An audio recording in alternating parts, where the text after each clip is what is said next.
Interesting facts about famous people. Top Western movies of the 1960s.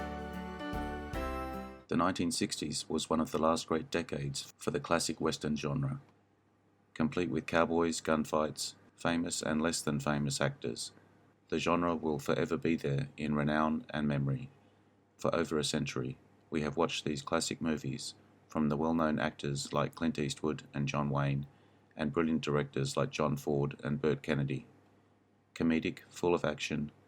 Most of the time, they even had heartwarming and thoughtful stories and morals behind them, historically or just emotionally based. We can't get enough of these characters, debating which are the best Western movies of all time, rewatching the favourite classics. Deciding which era was the best can be difficult. However, there really is something about the 1960s. Westerns ruled in this time, arguably the last great decade for Western movies. Here are some of the greatest Western movies of the 1960s. If you like this video, take a look at my channel for many more. The link is in the description. Apologies as always for any mispronunciation of names.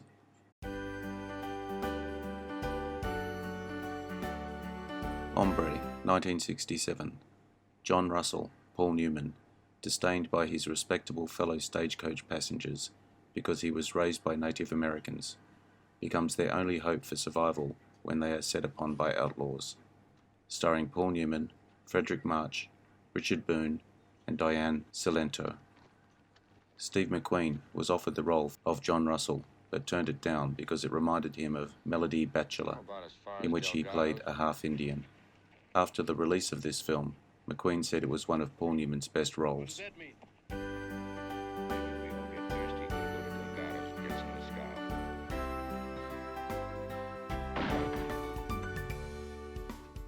The Wild Bunch, 1969.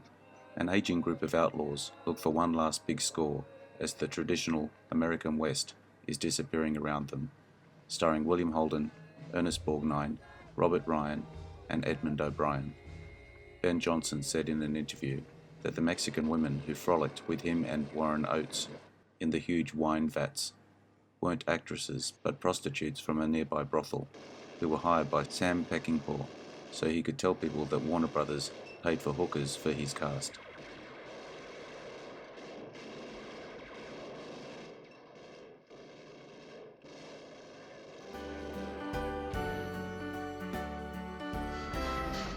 Once Upon a Time in the West, 1968, directed by the legendary creator of the spaghetti western genre, Sergio Leone, starring Henry Fonda and Charles Bronson as his enemy.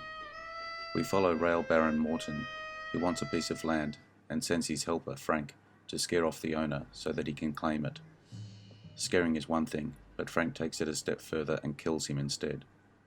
One of the greatest epic westerns of all time. Once Upon a Time in the West is a beautiful, grand depiction of the birth of modern America. Henry Fonda prepared for this role as the villain, Frank, by arriving in Italy with a pair of brown-coloured contact lenses and a mustache. When Sergio Leone saw them, he ordered them removed. Leone had planned an important close-up shot of Frank's entrance and wanted the audience to instantly recognize Fonda with those blue eyes. El Dorado, 1966, starring the iconic Western actor John Wayne. El Dorado is thrilling, exciting, and full of action, to be expected in a Western starring John Wayne, as he rides in to save the day. This is the middle film in Howard Hawks' brilliant Western trilogy with Wayne, preceded by the masterpiece Rio Bravo, and followed by Hawks' last film, Rio Lobo. Robert Mitchum initially played the alcoholic sheriff as a weak and pathetic character, but Howard Hawks decided this was too similar to Dean Martin's portrayal of a drunken deputy in Rio Bravo, 1959. Thereafter, it was decided that Mitchum would play Sheriff J.P. Hara, mostly for laughs. I can't make up my own mind. You got it under the wrong arm, Cole. Well, how would you know? You've been using it first under one arm and then the other. Fine friend.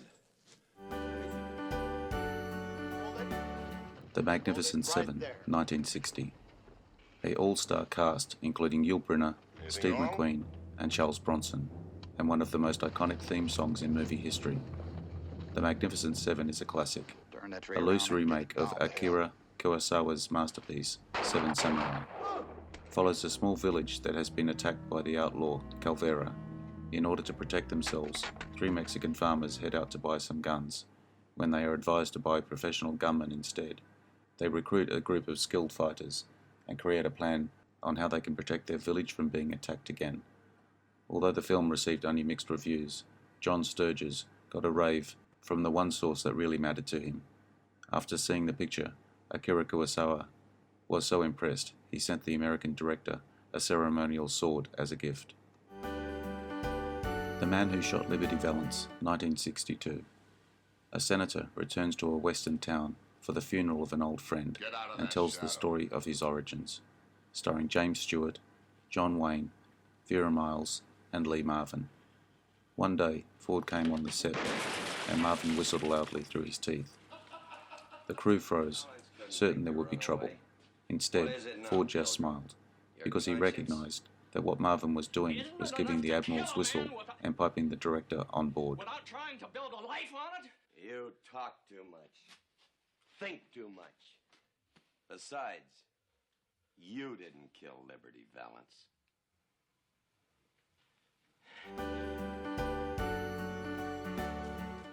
Butch Cassidy and the Sundance Kid, 1969. A western loosely based on the true story of 2 Wild West outlaws. Their story tells of them on the run with Sundance's lover Etta. It's ultimately a story of friendship, adventure, difficult romance, crime, and life as outlaws that never fails to be exciting. Butch and Sundance just may be the most lovable outlaws in Western history, and Paul Newman and Robert Redford provide us a brilliant, amusing, but grippingly dramatic movie with one of the most iconic endings in history. The real Butch Cassidy, whose name was actually Robert Leroy Parker, got his nickname because he once worked in a butcher's shop. And Sundance Kid, real name Harry Alonzo Longabaugh, got his nickname because he once was arrested in the Wyoming town of Sundance. Is that what you call giving cover? Is that what you call running? A Fistful of Dollars, 1964. Who doesn't love Clint Eastwood, with his good looks, his cool demeanour, and great gunslinging action? Eastwood plays the man with no name who becomes known as Joe, Eastwood's first leading role, initiating the rise in popularity of the spaghetti western subgenre, and it was the first instalment of what soon became the Man with No Name trilogy. Sergio Leone warmed to Clint Eastwood very quickly and joked that he had only 2 expressions, with hat or without hat. Listen, stranger, did you get the idea? We don't like to see bad boys like you in town. Go get your mule. You let him get away from you? Yeah, see, that's what I want to talk to you about. He's feeling real bad. Huh? My mule. You see, he got all riled up when you fired those shots at his feet. The Good, the Bad, and the Ugly, 1967. 1,000. Eastwood returns in this final part of the 3 films from Sergio Leone, $1,000. generally known as the Man with No Name trilogy, The Good, the Bad, and the Some in Ugly. gold. The iconic Clint Eastwood, Tiny sum. The Good, Lee Van Cleef, The Bad, and Eli Wallach, The Ugly, When I'm as they oscillate between teaming up and competing for a great deal of money. Fun, fast-paced, and thrilling. The Good, the Bad, and the Ugly has to go down as a classic gunslinging western, and the 3 actors have an endearing, energetic, and exciting atmosphere on the screen. Because writer and director Sergio Leone spoke barely any English, and Eli Wallach, Tuco, spoke barely any Italian, the 2 communicated in French.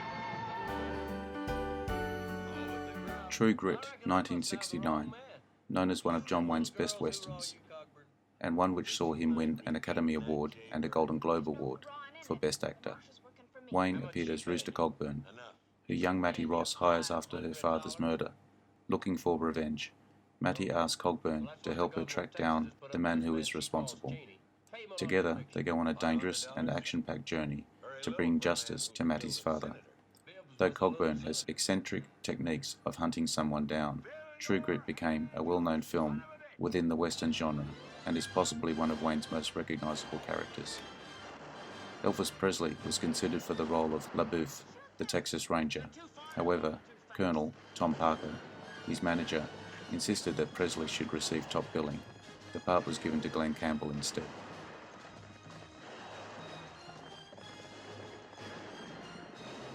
Thanks for your time today. I hope you enjoyed the video. I appreciate likes, shares and subscribers. Don't forget to hit the notification button to get my new videos. Drop me your comments. Bye for now. See you again soon. It's the crazy idea you're laughing at him. Please take time to take a look at my Facebook page for new information.